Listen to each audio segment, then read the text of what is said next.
So here's the clay table that we built that automatically develops pitch decks at scale. It's really, really interesting. I'll take you through exactly how we're doing this here. So starting off with imported companies, obviously we're extracting the most basic information here, normalizing the company name, very important because we'll be using this to actually create the pitch decks, and we'll be transferring certain fields from the clay table directly through to Google Slides. So we're extracting and normalizing the company name, looking at the size, location, country, domain, LinkedIn URL. And this is where we start using the AI actions for the SR and ED eligibility. This is really more the grant funding division of Viewin Advisory, the Viewin group. So let's take a look quickly at the prompt that's going on here, what we're actually doing to understand if the company is eligible. Quite straightforward output. Step one, determine if the company is likely eligible for SR&E tax credit based on what the type of work that they do. Feel free to pause the video here to see what the kind of prompt that we're using. Okay. And we're using the Clayagent Argon web research tool. So we're using the Clayagent tool to actually scrape the potential prospects website. And then based on the output of this prompt, we are determining whether this company is eligible or not. As you can see, we have about 400 rows in this table, but so far only 200, about 200 companies have been notified as eligible. Then what we're doing is determining how many engineering staff this company has, which which we will be using in the pitch deck. Okay.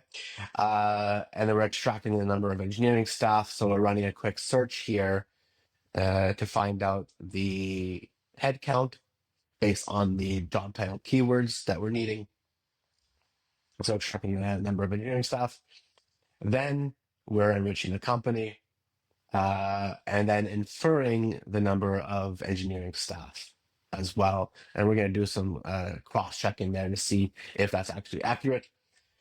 Another thing that's being done here, we're looking at the company code selection. So we're looking at HS codes. This will determine what kind of uh, biotech products that this company is actually manufacturing.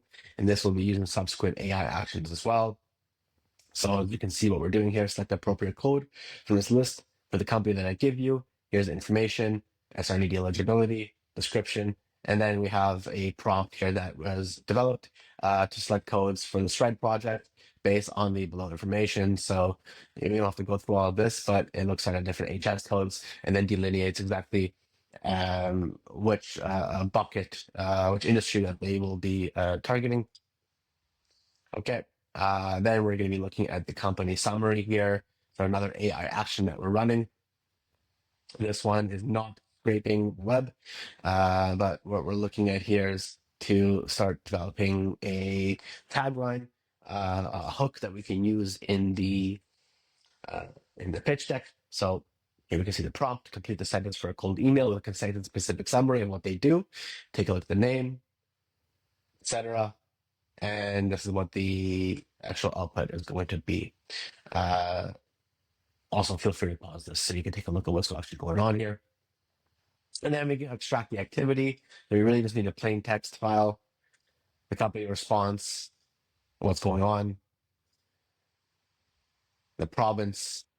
Really interesting as well. We're estimating payroll based on the headcount of engineers or technical staff, and then cross-referencing it based on the province/state that this company is located in, so you can understand what their approximate payroll is going to be, because that's going to depend on how much of a grant funding refund that they're going to actually achieve.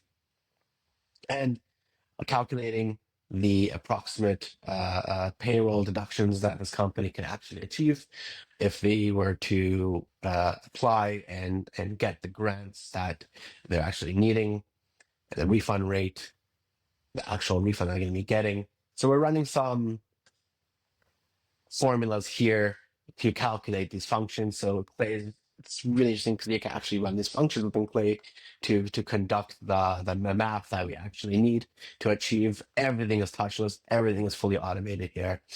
More AI actions. We don't have to go into everything. I just want to show you guys what can be done here in Clay. Really, it's about being creative and seeing like there's no limits within Clay that really can't be done. You know, for example, as well, we have a logo here that we're actually going to be extracting so that we can use in the pitch deck, and then extracting all this information and inputting it uh, into the Google slide deck template that we made with an HTTP API request. And then we're sending it over to there. And I will also show you example of what this pitch deck actually looks like when it's fully completed. So here's the pitch deck was created automatically. The information that we covered in the video has been now imported into specific fields in the actual pitch deck so that when we go into meetings, we are well prepared ahead of time and don't have to spend a ton of time creating the pitch decks ourselves. So if this interests you at all, or you would like some additional help, feel free to reach out to us. We're always happy to assist. And good luck and happy hunting.